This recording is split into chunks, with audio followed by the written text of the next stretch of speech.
You're listening to the Pace Radio Network here at paceradio.net.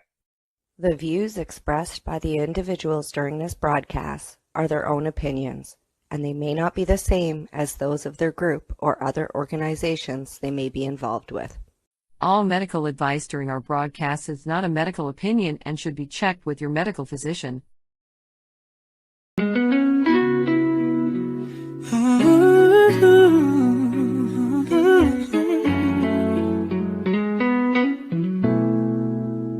Look at all that money.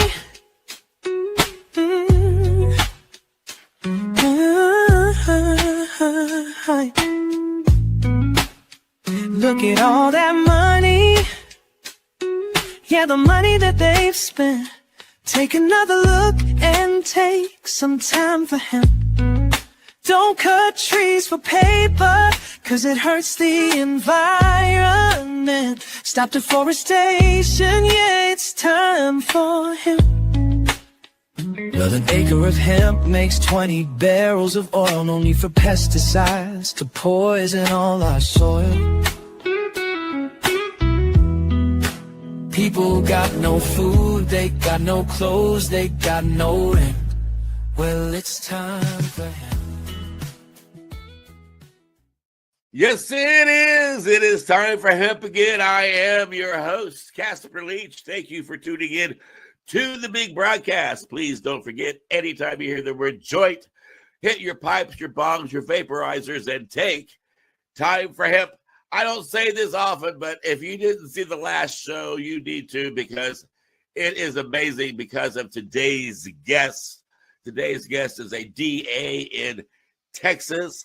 We're going to be bringing her on as we bring on my joint host, but I can certainly tell you she is an inspiration, and she puts me to mind to people like Gatewood Galbraith, Peter Criss, founder of Law Enforcement Against Prohibition, and he organized a group of police officers and lawyers and judges to stand up against prohibition, and this DA would fit right into that crowd. But anyway, before we get there, I want to say hello to our joint guests today. We got 3 joint guests, so we're going to start passing it around with my first joint host, Al Bird. Hey, Al.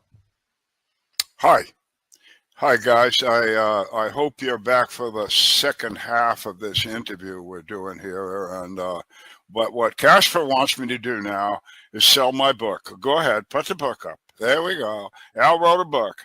It's called For Country and Cannabis. And it's very heavy on the history of medical cannabis in the country, who did it. It's very much, I'm a 24-year retired Navy officer, and we have a concentration of information in that book that relates to veterans and their use of cannabis and why. Anyway, it's a decent book. And one of our guests today, we only have one, is a Army brat. I think she said Army. We'll check that out. So we have Casper's ex-Army, I'm ex-Navy, and we got an Army brat. But the guy that I'm going to introduce now is not even an American. He's not. He's one of those Canuck people. But we love him. Yeah, Canucks, I think they call them up that way. Anyway. He's got a great sense of humor. My Canuck friend, Al Graham. Hello, guys. Hey, good to talk to my American friends here on Time for That. And I usually listen to you on your radio station. Yes, paceradio.net. You can find us. We're people advocating cannabis education, and we not only talk cannabis, but we also talk psychedelics, and we also have content providers on our network, including Time for Hemp, that broadcasts every Friday morning at 10 a.m. Woohoo! And I tell you who else you should be playing on your radio station. Some great music from Mad Dabber 710. Hey, Mad Dabber. Welcome to our groovy little party here. What's up, everybody? How y'all doing? Thank you for having me. You do some great music. Tell people about your music, dude. Thank you very much. Yeah, I play guitar, I sing, I rap. I play with a bunch of members of P-Funk and Motown and the band Maruga Cosmic Boogie. I'm also Bridges from Booker and Bridges Delight. We were named Top 25 Funk Albums of 2021 with our album World Jam-demic. by Funkin' Stuff Magazine.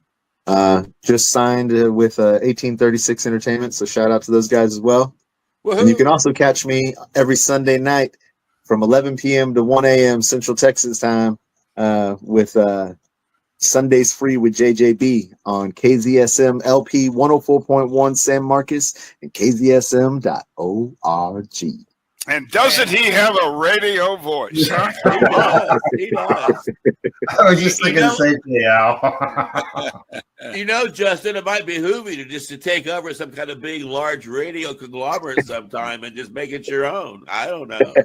Anyway, you are in a state called Texas, and I mean, if you want to go and get a pack of cigarettes, you might as well just pack a lunch because everything's an hour drive or more. And so that means this lady down in West Texas, if you all were this like Indiana, it'd only be like a 20-minute drive. But where you're at, West Texas is quite a distance. But Sarah Stogner, our joint guest today, whoa, is a DA in Texas and has a lot of courage to stand up and tell the world how important it is to take time for hemp. And Sarah, you have been an outspoken activist long before you came into the cannabis movement. Am I correct on that? Yeah, I've been ruffling feathers for quite a long time. And you're not just telling the naked truth, you're telling the naked truth, right? Right. I am telling the naked truth. People Google me. There is a semi-nude video of me out there riding a pump jack to raise awareness on problems we were having with oil wells. Oh, And what was those problems? This lady has fun causing trouble. How cool. How cool. Good trouble. Yeah, good trouble. Yeah, that's right. It's a good thing you're a DA, you know your laws so that you can keep yourself from being behind bars for too long anyway. Yeah. That is. Right. Well, yeah, the subject here, folks, is Texas and THC, a compound of cannabis, one of maybe 300 or 400. We don't really know them all yet. And that doesn't mean they're bad. There's 300 compounds in a tomato. And I'm not doing anything weird down here with my hand. I have a golden retriever who's scared to death because there's a thunderstorm there. So one thing I'd like to bring up, Sarah, yeah, we're old. We can say anything. Where was I? Yeah, in Texas, they're I having didn't even notice until you said something. And now I can't. Well, you know, we try to make this a fun show along with education. We've been known to. Oh well. So THC in Texas, they don't want any. See, and I'd like the Texas to understand something about that compound. Yes, it is psychoactive. That means it is one of the compounds. Cannabis is the only plant in the world that can cross through the brain's blood barrier. The brain's blood barrier keeps out everything that the brain doesn't want. The brain barrier is porous to cannabis because inside the brain are somewhat like 50,000 receptors for cannabis compounds, including THC. Now, let's do THC, the compound. There's a lot of talk about, the THC levels are way up with what they were. Yeah, or they can be way down. The growers now can control the different genetics of these plants and pretty much get whatever you want. So what do you really want if you're a medicine user like I am and like these guys are?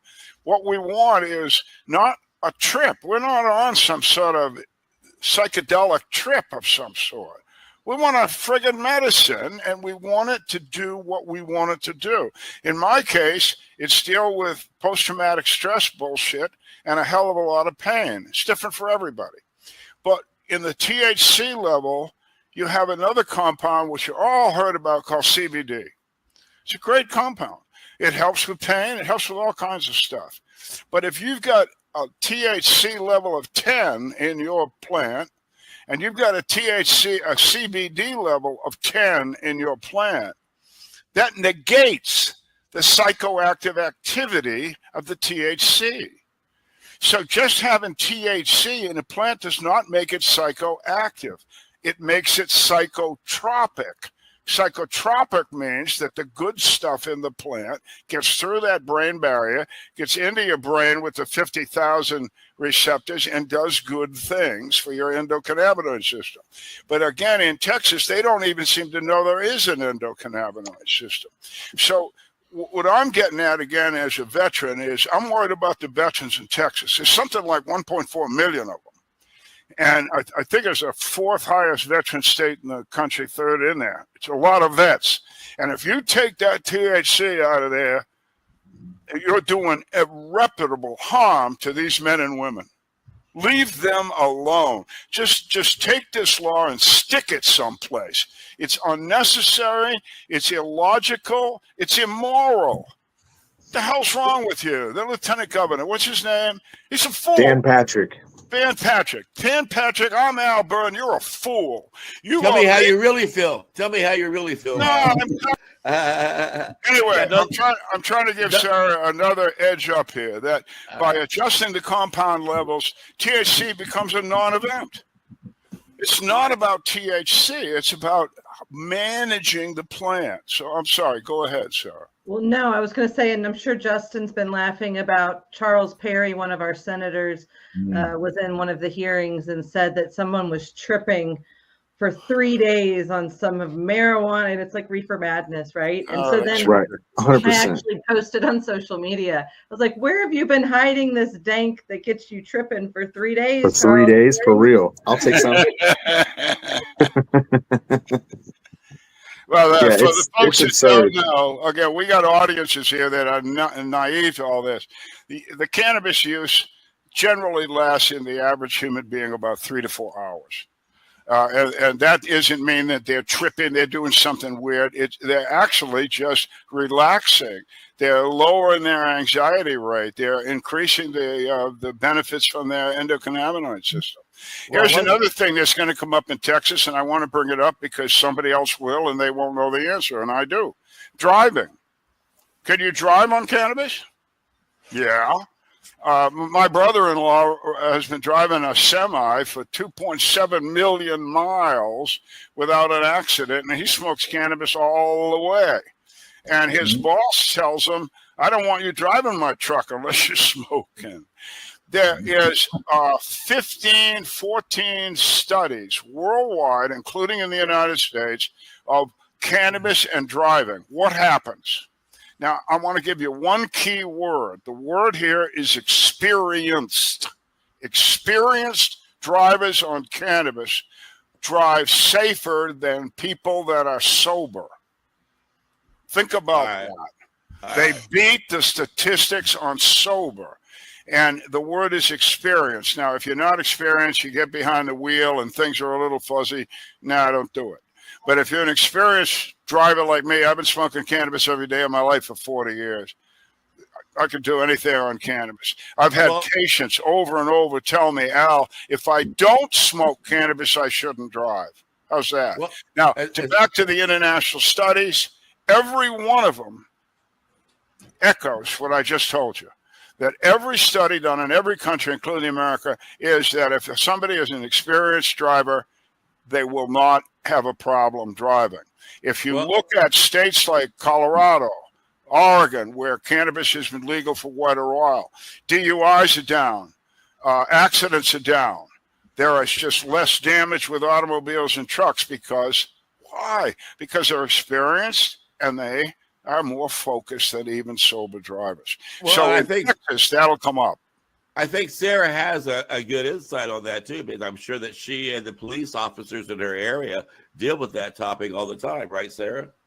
Yeah. So I would say that the biggest thing that we see is alcohol, right? And people don't understand that even if you are a regular alcohol user, your body physically at 0.04 blood alcohol content, your eyes change, and it's called nystagmus, and it's the reason that driving under the influence of alcohol is uniquely dangerous.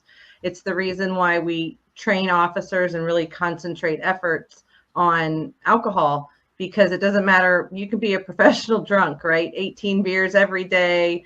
You seem fine, you talk fine, you walk fine, but your eyeballs are not fine. And it's like windshield wipers on a dry windshield, right? They hiccup, they hitch. And so your eyeballs do that when you've had drinks, and it's biological and physiological, and you can't fight it. And it makes driving under the influence of alcohol uniquely dangerous for those that get behind the wheel. What do your cops and your sheriffs think about driving with cannabis people? I think most of the time, I let's say this: I don't have any pending DUI cases driving under the influence for cannabis. Right? That's a good sign. Yeah. For sure. And is that sheriffs or police or both, or what? State police? Right. I mean, typically, if somebody's getting pulled over and they're smelling something, right, then they'll do a search. And I think that it shouldn't be necessarily PC anymore. I don't think it's necessarily probable cause, because you can't tell if it's hemp or marijuana, as they like to call it, right? Yeah. Doesn't State versus Steelman, isn't that case law that got rid of that, being able to use the smell of cannabis for search and seizure? Yeah, I don't know. I need to look that one up, Justin. I'm still learning, right? I mean, it's so not an issue in my jurisdiction, where as long as you're not driving around, like, we worry about the sand haulers that are high on meth and up for 3 days. Oh, yeah. No, just is correct. The law court has ruled that smell is no longer a justification. And a lot of it was just because it's what you said. How do you know it's not, first of all, illegal? There's a lot of legal patients. And how do you know it's not hemp? So it makes no sense. Well, here's one thing I do know, Justin and Sarah. I don't understand how your politicians who love money, who love tax dollars, and who want to preach about jobs in their backyard are standing against hemp. It makes no sense. They are destroying businesses on every level, whether it be farming, whether it be store owners, whether it be product producers. Don't they understand that they're driving businesses underground and they're destroying the economy? The thing that Dan Patrick understands is he's getting $400,000 last year from the alcohol industry. That's what he understands. So let's be honest, Kim Paxton, Dan Patrick, they're all paid for by the alcohol industry and by the pharmaceutical companies, and they get a lot of money from big interests to vote the way they do. That's why Dan Patrick is saying that he won't even allow anything but a THC ban to go to vote. Really? Yeah. What now even hemp with its 0.03% or whatever, there's still THC. So how like that? So he wants to make federally legal hemp illegal in Texas. Yeah. That's what they're trying to do. And the thing that they don't understand, and I don't know if they understand it or not, but all they're doing is taking money out of our economy, because Texans are still going to consume cannabis. They're still going to consume hemp. They're just going to pay for it and get it shipped in, because Texas doesn't have the right to stop interstate commerce, because that's federal. That's above the state. That's above the state of Texas. So they can't stop the interstate commerce. So people can still go online and order their hemp products, have them delivered right to their door, and there's nothing that the state can do about it. Well, Sarah, are you having problems trying to figure out what type of laws to enforce and what the laws are and what they mean? And I mean, the way they're changing and all, they don't make. Are you able to follow what they're doing? No, not right. On any given day, who knows, right? But I think big picture, my takeaway is that the Senate is wanting a total ban. In the House, you've got a lot more different people that are involved, and at least the hemp lobby has some advocates in the House that are trying to salvage these people that have been in business for years, right? I mean, you're talking about tens of thousands of jobs, millions of dollars in revenue. I think it would probably be an unconstitutional taking at this point. Absolutely. So, yeah, I think that and again, this is a silly argument. Like, it should be decriminalized, it should be legalized, it should be, bottom line. Descheduled. Yeah, descheduled. What about access wise? I don't know how your laws are now in Texas, as far as access, but in a legalized world, what would you be looking at as far as access for people? Yeah, I mean, I tell people I envision there to be a nice little cannabis section at the grocery store, at HEB's, our Texas grocery store, right? And it's like, you've got alcohol, and why can't I have a flower section? And then if you've got some sort of a cream for grandma, it's near the arthritis medicine. And I don't know why it can't just be incorporated into our everyday lives. This might seem off the point, but I don't think it is. Would this THC ban be also for animal feed? Yes. At the current moment, you can't. Hemp. Go ahead. Hemp lotion, right? Like, it's physically impossible to remove all THC. So a total ban would make any sort of a hemp. It's silly. It's a silly law. It's silly. And right now, that's stupid. You're too nice. That's stupid. In 2025, does Texas understand that 30 different nations in the world have cannabis in their pharmacopoeia? Yeah. I mean, for us, it's the federal thing is against the law anyway. If you look at the U.S. law, it says that if something is legal in the United States medically, like cannabis, in any state, then the federal law has to reflect that legality, and that's been going on for 40 years. So this whole law thing that these cops and lawyers that, again, I'm sorry, ma'am, but these cops and lawyers that decide what we as human males and females, mature men and women, can put in our bodies in private, Texas. I'm telling you, it's illegal to own more than 6 photos in Texas too, though. So come on now. I've served with some guys from Texas in the Navy.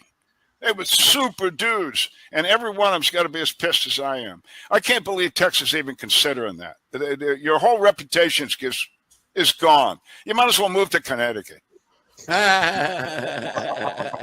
The thing is, man, I'm telling you, like, the problem that we have here is that you have the good old boy system that's been a thing for so long that it disenfranchised a lot of the voters. And so for a while, especially with like when Rick Perry got voted into governorship, I believe he got voted in with something like 9% of the population vote, because a lot of people just didn't turn out to vote. And so that's the issue that you have. People have been so disenfranchised that they stop voting. And so right now what you're seeing is you're starting to see this resurgence of people being like, all right, they've gone too far. Now it's time to register to vote. It's time to come out and make things heard. I mean, people don't realize, they keep saying that the Republicans deserve these 5 seats and they should be able to redistrict because it's a Republican state. Out of this, there's over 17 million registered voters in Texas. Just over 6 million of those voters are registered Republican. Over 8 million registered voters in Texas are Democrat, and I think it's like 13% are registered independents. So the Republicans are only 37% of the registered voters here in Texas. In what world does that make it their right to have an extra 5 seats? Like, it's insane. Those 5 seats need to wake up to the fact that these laws are silly. Sarah, we're down to the last few minutes. Is there anything you want to give a shout out to, you want to say or speak about? Oh, man, I think I tell people squeaky wheel gets the grease, right? And so call your legislatures, email them. I think Greg Abbott vetoed during the regular session because 120,000 people sent letters and they hand delivered them, and they showed up and they said, stop ignoring us. And so I do think that the takeaway has to be that ordinary people with a little bit of common sense can't quit on the system, and you can't have the apathy take over. And we need people to run for office. We need people we live in a duopoly run by oligarchs, and donors are the customers, not the voters. So unless you're in the system, you can't play the game. And so we can't afford to sit out and just wait and let them totally destroy it before we get involved. And if you're living in Sarah's district, get out and vote for this woman. Keep her in office until God calls her home. You need her. You need her. Justin, I love having you on the show. Yeah. Thank you for having me. You always bring joy, cheer, and a happy spirit. And why don't you let people know one more time about your music before we say so long, farewell, bye-bye? Absolutely. You can check out the new, we just released a new LP or the EP, Living It Up, Justin James Bridges, the remastered version of Living It Up. It's available across all platforms. You can find me at jjbmusic.com. You can also find some of my cannabis music on maddabber710.com. And you can catch me every Sunday night on kzsm.org with Sundays Free with JJB. Rock on. And speaking of radio content, Al Graham, one more time, let people know how they can listen to your content. You can find us at paceradio.net, and we cover psychedelics as well as cannabis. And PACE stands for People Advocating Cannabis Education. And Al Byrne, if I want to get a copy of this book called For Country and Cannabis, where do I find it? Everywhere. Apple Books, Amazon Books, Thrift Books. They'll send it the ebook or the hard copy. It's 360 pages. It's worth every nickel.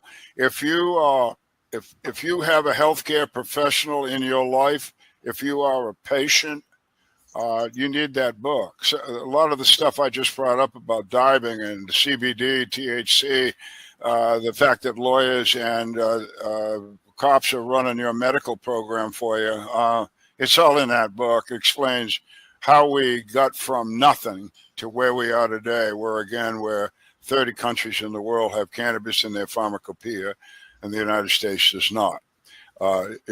Please buy the book, spread it around. It's worth it. It's worth it. And Sarah, thank you.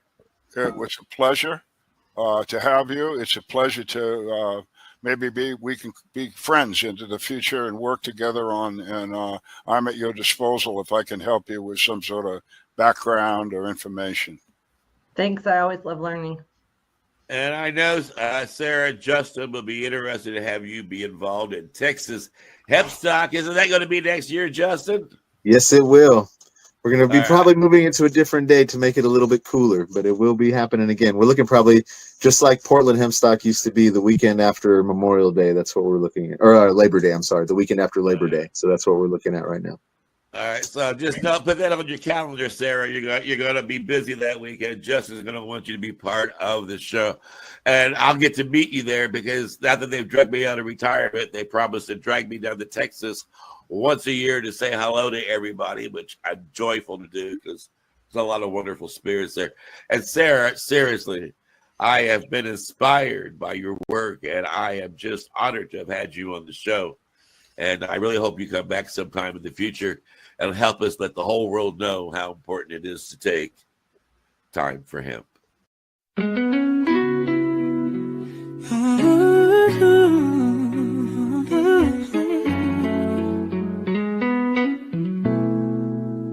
Look at all that money.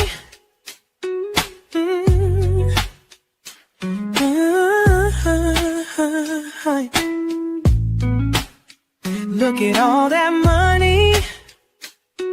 Yeah, the money that they've spent. Take another look and take some time for hemp. Don't cut trees for paper, 'cause it hurts the environment. Stop deforestation, yeah, it's time for hemp. Well, an acre of hemp makes 20 barrels of oil. No need for pesticides to poison all our soil. People got no food, they got no clothes, they got no rent. Well, it's time for hemp. Throughout Earth's history, hemp has been used, no mystery. Hemp was legal to pay taxes for more than a century. Faxes, the founding fathers make sense to me. time to grow hemp legally. Think of all its uses, it's money that's well spent. Right now, no excuses, it's time for hemp. Sustainable green industry, that's our intent. A better place this world will be, it's time for hemp. Fuel and food and clothes and soap, housing, cars, yeah, cars, no joke. Henry Ford built a car of hemp, it's time for us to do it again. People being flowers for with Valentine as it's meant right now. It's time for him.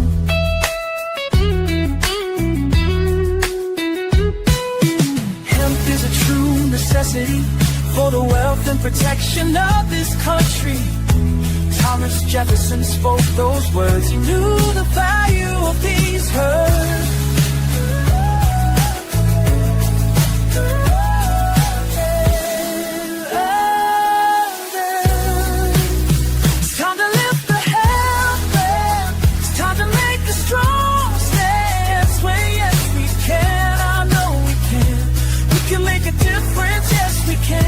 Just like birds of a feather, we can work together to live ahead.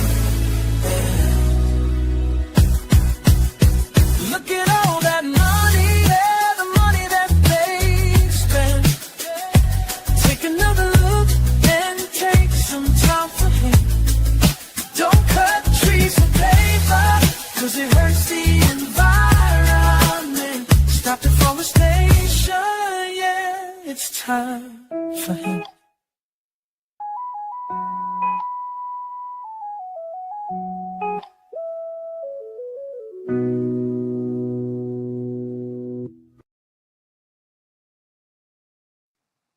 Time for Hemp is a Pace Radio Network content provider. You're listening to the Pace Radio Network here at paceradio.net. The opinions of the individuals during this broadcast are their own, and may not be the opinions of their group or other organizations they may be involved with. All medical advice during our broadcast is not a medical opinion and should be checked with your medical physician. Enjoy the buzz of legalization with Campbellford Lifestyle Shop. From lights to plant nutrients, books, consumption accessories, and more, we've got all your basics to grow or consume cannabis. Visit our info center or take a look at our piercing services and body jewelry, now available in-store through Campbellford Lifestyle Shop, 17 Bridge Street West, Campbellford.